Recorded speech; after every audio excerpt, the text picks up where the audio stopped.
Zee 24 तास एक पाऊल पुढे. केसमध्ये असा निर्णय देण्यात आलेला आहे की म्हणजे बहुमत सिद्ध करण्यासाठी फ्लोअरला गेलं पाहिजे.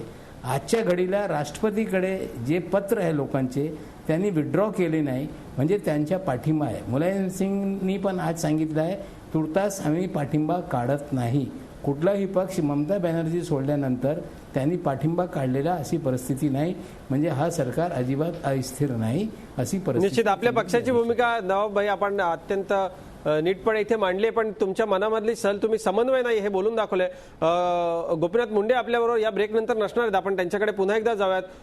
गोपीनाथराव, या सगळ्या चर्चेच्या अनुषंगानं दिल्लीमध्ये उद्या काय नेमकं होणार या संदर्भामध्ये तर तुमचं एक शेवटचं वक्तव्य आम्हाला हवंच आहे की पण त्याचबरोबर तत्पूर्वी अभय मोकाशींना मुंडे साहेबांशी काय प्रश्न विचारायचा थेट बोलायचं आहे. आपण मोकाशी सरांकडे जाऊया. मुंडेजी, आपण फार ज्येष्ठ नेते आहात आणि आपले परम मित्र आणि तुमचे नेते गडकरी यांनी जे म्हटलं आपण तेच म्हटलं की आम्हाला सरकार पाडायचं नाही. जर सरकार पाडायचं नाही तर मग ह्या संख्याबळाची चर्चा कशाला करायची पार्लमेंटमध्ये?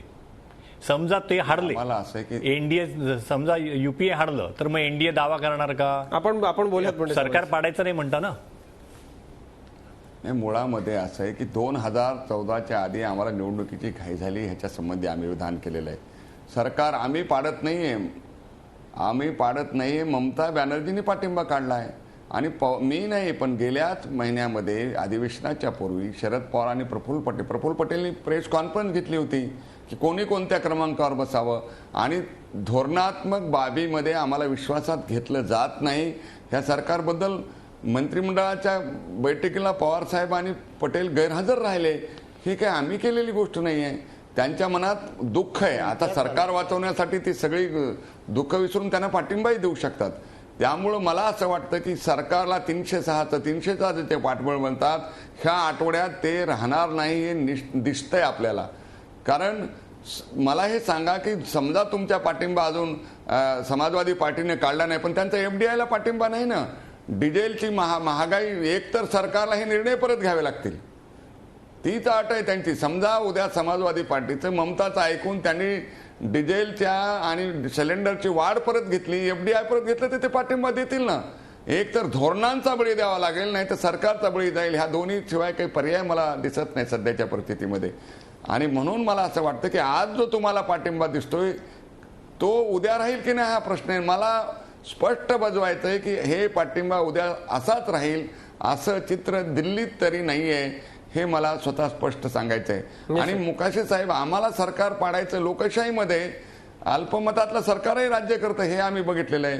परंतु मी सांगू इच्छितो की देशामध्ये व्हीपी सिंगच्या सरकारला कम्युनिस्टाचाही पाठिंबा होता आणि भाजपचाही होता हे तुम्ही बघितलेलं आहे.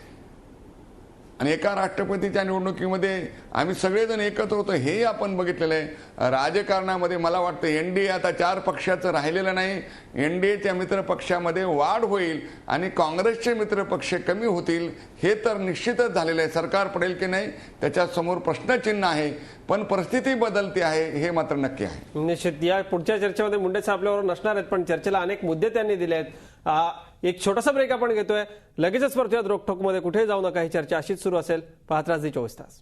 रोकठोकमध्ये पुन्हा एकदा स्वागत. आपण एका अत्यंत महत्त्वाच्या विषयावरती चर्चा करतोय आणि एक पर्याय असा देखील होता किंवा एक चर्चा अशी देखील आहे, ती चर्चा उपस्थित झाली आहे ती सपाचे अध्यक्ष मुलायम सिंग यादव यांच्या विधानानंतर. ती म्हणजे तिसरी आघाडी देशाला समर्थ पर्याय देईल का असा प्रश्न आम्ही प्रेक्षकांना विचारला होता. उत्तर काय आलंय बघा आपण. ही आकडेवारी सगळी जनतेनं पाठवली आपल्यापर्यंत. जवळपास 75% लोक नाही म्हणतायत, 13% लोकांना फक्त हो वाटतंय आणि 11% लोक, जवळपास 12%, 11.59% लोक तटस्थ आहेत. म्हणजे जनतेला काय वाटतंय या सगळ्या प्रश्नाबद्दल आपल्याकडे याची सगळ्याची ही आकडेवारी आलेली आहे. पुन्हा एकदा आपण चर्चेला वळतो आहे.